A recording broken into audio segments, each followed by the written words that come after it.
이 채널은 금감원 다트에 공시된 사업보고서를 기준으로 재무정보를 분석하며 공시외 정보는 참고하지 않습니다. 또한 재무제표는 기본적으로 연결재무제표를 기준으로 설명합니다. 안녕하십니까? 코오롱생명과학 2026년 1분기 재무브리핑을 시작하겠습니다. 먼저 기업 개요입니다. 코오롱생명과학은 원료의학과 의약중간체 등을 생산하는 화학소재 부문 그리고 세포 유전자 치료제 등을 연구하는 바이오 신약 부문을 영위하고 있습니다.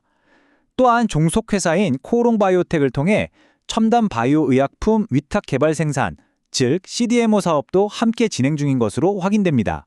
오늘 브리핑은 1분기 핵심 재무 변화 요약을 시작으로 강점과 약점, 기회와 위험 요인을 차례대로 살펴보고 마지막으로 모니터링 포인트를 점검하는 순서로 진행하겠습니다.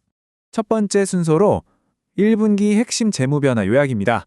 손익계산서부터 살펴보겠습니다. 2026년 1분기 매출액은 497억 원으로 전년 동기 대비 11% 증가한 것으로 나타났습니다. 영업이익은 29억 원을 기록하며 흑자로 전환했습니다.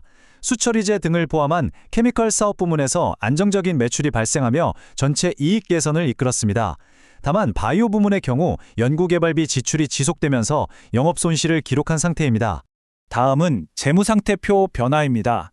1분기 말 기준 자본 총계는 7,841억 원으로 전기 말과 비교해 34% 증가했습니다. 이는 관계기업인 코오롱티슈진의 주가 상승으로 인해 공정가치 측정 금융자산 평가이익이 재무제표에 반영된 결과입니다. 부채 측면에서는 단기차입금이 1,094억 원으로 13% 늘어났습니다.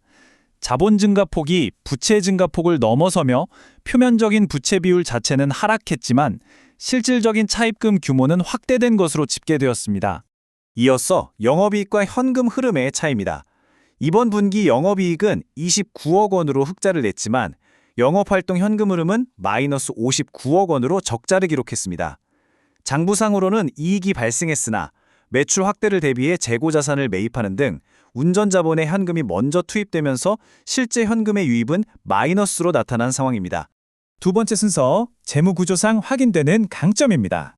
공시된 문서에서 확인되는 주요 강점은 세 가지로 요약됩니다. 첫째, 1분기 영업이익이 29억 원으로 흑자 전환하면서 케미컬 부문의 수익성을 확인했습니다. 둘째, 자산 총계가 1조 1,485억 원을 기록하며 1조 원 규모를 상회했습니다. 셋째, 당기순이익이 208억 원으로 집계되었습니다. 과거 비용으로 잡아두었던 소송 관련 기타 충당 부채 중 일부가 환입되면서 영업이익보다 당기순이익이 더 크게 반영되는 회계적 효과가 발생했습니다. 세 번째 순서, 재무지표에 나타난 약점입니다. 약점 요인 역시 세 가지로 파악됩니다. 첫째, 앞서 살펴본 재고자산 증가 등의 영향으로 영업활동 현금 흐름이 마이너스 59억 원을 기록했습니다. 둘째, 유동비율이 73%로 다소 낮게 나타났습니다. 이는 1년 안에 갚아야 할 부채가 1년 내 현금화할 수 있는 자산보다 많다는 의미로 단기 유동성 관리가 필요한 수치입니다. 셋째, 파이프라인 연구개발 등의 영향으로 바이오 사업 부문에서 64억 원의 영업 손실이 발생한 것으로 확인됩니다. 차입금 세부 현황입니다. 보고서에 따르면 총 차입금 1,094억 원 전액이 1년 이내에 만기가 도래하는 단기 차입금과 사채로 구성되어 있습니다. 장기 차입금 없이 100% 단기 차입금으로만 이루어진 부채 구조는 금리 변동에 따른 이자 비용 증가나 차환 부담을 동반합니다. 따라서 향후 만기 연장이나 장기 차입금으로의 전환 등 상환 일정을 조정하기 위한 재무 전략이 요구되는 대목입니다. 네 번째 순서, 사업 및 재무 기회 요인입니다. 기회 요인으로는 다음 세 가지 사실이 언급되어 있습니다. 첫째, 글로벌 바이오 의약품 위탁 개발 생산 시장이 연평균 20% 이상 성장할 것으로 전망되어 종속회사의 수주 확대가 기대됩니다.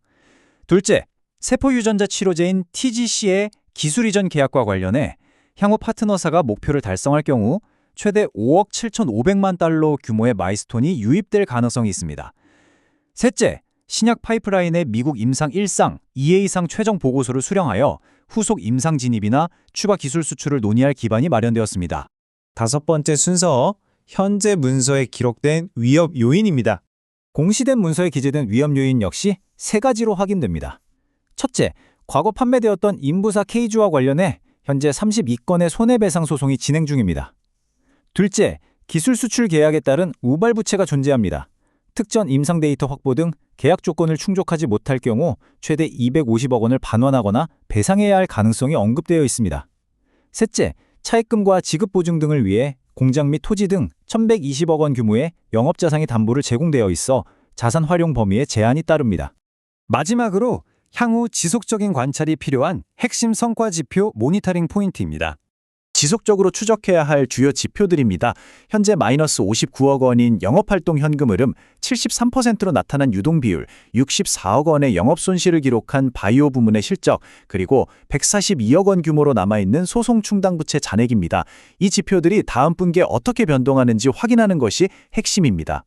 결론적으로 향후 관찰에서는 장부상 발생한 영업이익이 실제 현금 흐름 흑자로 이어지는지를 확인하는 것이 중요합니다. 더불어 차입금 전액이 단기로 구성된 만큼 유동성 리스크를 관리하기 위한 회사의 자금 조달 및 상환 계획이 어떻게 구체화되는지 지켜볼 필요가 있습니다. 이상으로 브리핑을 마칩니다.